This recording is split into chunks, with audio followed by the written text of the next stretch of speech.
এমন কেউ যদি আমার এখানে এখন যারা শুনছেন এদের মধ্যে থেকে থাকেন, যে ধরেন অনেকে আসে না, অনেক সময় অনেকগুলো পত্রিকা পড়ে, 2টা 3টা 4টা, অনেকে আছে 10টাও পড়ে, তারা একটু সাড়া দিবেন। যেমন আমি যতগুলো প্রিন্ট মিডিয়া পড়েছি 7টায়, আজকে 7টা প্রিন্ট মিডিয়া পড়েছি, তার মধ্যে কোনো পত্রিকা গতকালকের ছাত্রদল, ছাত্র শিবির, ছাত্রদলের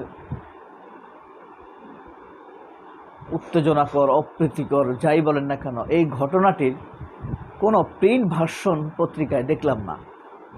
প্রথম আলোয় দেখলাম না, কালের কণ্ঠয় দেখলাম না, নয়া দিগন্তে দেখলাম না, মানে ফার্স্ট ফেজ লাস্ট ফেজে গুরুত্বপূর্ণভাবে বাংলাদেশ প্রতিদিনেও দেখলাম না। তার মানে এই ঘটনাতে বিরাট এক রহস্য লুকায়িত আছে। এই ঘটনাটা পরিকল্পিতভাবে উত্তেজনা ছড়িয়েছে, হয় ভারত ছড়াইছে, আর নয়তো আপনার এই ডিজিএফআই বা ডিপ স্টেট ছড়াইছে। কারণ যেভাবে ঘটনাটা ছড়ানো হয়েছে এর পদ্ধতিটা বলে যায় সেরকম। এহসান মাহমুদ চৌধুরী নামের এক লোক মিথ্যা এডিটেড একটা স্ক্রিনশট শেয়ার দিছে, এটাকে আবার শেয়ার করছে আপনার এই অরণ্য মাহমুদ নামের এক লোক। হ্যাঁ, তো এটা মূলত দিছে এহসান মাহমুদ। কাকে? হ্যাঁ, আরেক মাহমুদ, শিবিরের একটা ছেলে, ডাকসুর ছেলে মাহমুদ, ডাকসুর কার্যকরী সদস্য, তার নাম বসিয়ে এটাকে শেয়ার দিছে, যাতে মানুষ মনে করে শিবির জিয়া পরিবারের বিরুদ্ধে কুৎসা রচনা করেছে। শুধু সমকাল একটা নিউজ করেছে যে শাহবাগ থানা চত্বরে ডাকসুর 2 নেতাকে মারধর। এটা হলো সমকালের নিউজ, বুঝতে পারছেন? আমার দেশ নিউজ করেছে, সেটা হলো শাহবাগ থানার ভেতরে ডাকসুর 2 নেতার উপর ছাত্রদলের হামলা। দেখেছেন? 10 সাংবাদিককে মেরে আহত করেছে, 10 সাংবাদিককে মেরে আহত করেছে। তাহলে এখন আপনাদের কি কারোর যদি প্রশ্ন জাগে, কেন মিডিয়াগুলো এটা লিখলো না? এটার কারণ হলো ওই যে বললাম, এটা কেউ একটা পরিকল্পিতভাবে ঘটাইছে। বড় কোনো ইন্ধন ছিল শিবির এবং ছাত্রদলের মধ্যে, ভয়ঙ্কর একটা উত্তেজনা সৃষ্টি করা, সরকারকে টালমাল করে দেওয়া একটা ইয়ে ছিল। কিন্তু শিবিরের ধৈর্যের কারণে পারে নাই। সম্পূর্ণ কৃতিত্ব এখানে শিবিরের। কিছু ক্ষতি হওয়া সত্ত্বেও শিবিরে কিন্তু ক্ষতি হয়েছে। এসব মারামারি হলে কিন্তু পাল্টা অ্যাকশন দিতে হয়, মাইর দিতে হয়, এবং শিবির সেটা পারত। কিন্তু সাদেক কাইমরা অনেক ধৈর্যের পরিচয় দিয়েছে, আমার একটা ধারণা, বুঝতে পারছেন? আপনি এখন কথা হলো কীভাবে বুঝলাম? অনলাইন ভার্সনে যদি কোনো নিউজ আসে, সেটা আপনি চেঞ্জ করতে পারবেন, এডিট করতে পারবেন।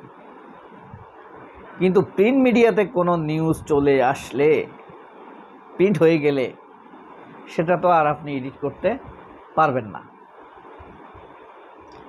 তখন সেই কথিত ডিপ স্টেট বা আওয়ামী লীগ দালাল অথবা ভারতের নির্দেশ অনুযায়ী আপনি এই ঘটনার গতিপথ নির্ধারণ করবেন কিভাবে? আরেকটি বিষয় আছে, বাংলাদেশের মিডিয়া বা পত্রপত্রিকাগুলো আপনার করে না,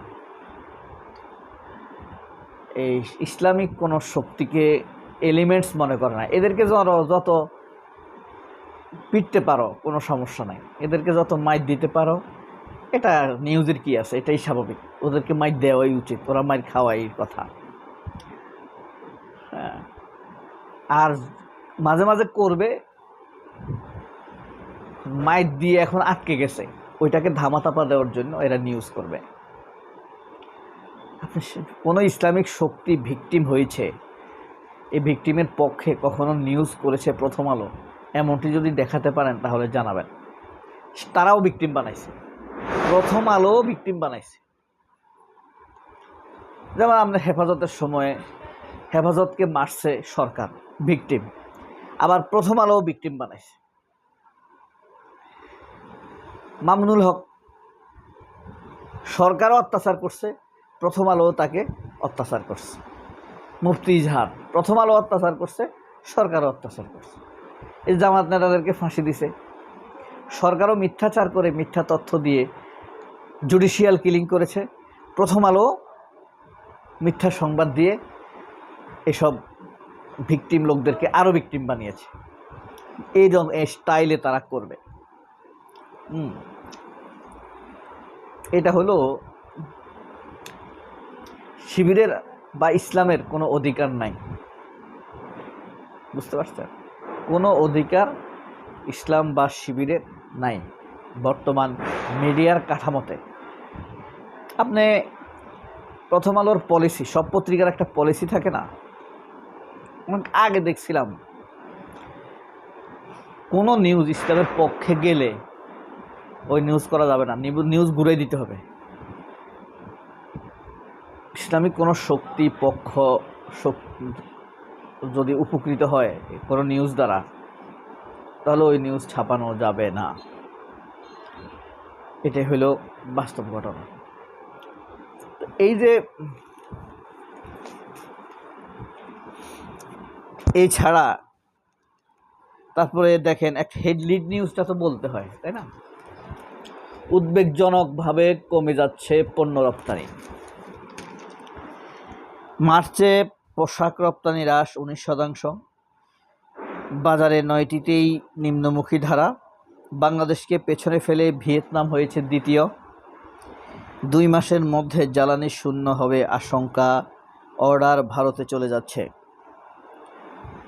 সংসদীয় আসনে অপ্রতুল বরাদ্দ, এমপিদের চাপে পড়তে পারে সরকার।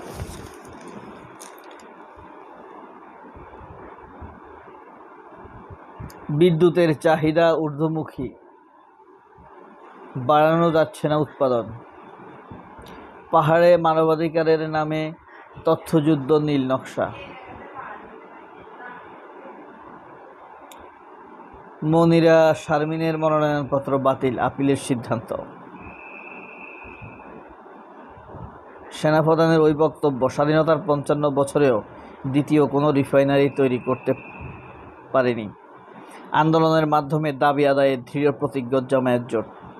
গণভোটের রায় বাস্তবায়ন, প্রথম দফায় ভোটের হারে ভাঙল সব রেকর্ড। এমপিদের 1 মাসের বেতন চায় জুলাই ফাউন্ডেশন। এই ছিল আমার দেশের খবর। সবাই অনেক ভালো থাকবেন। আল্লাহ হাফেজ, সালাম আলাইকুম।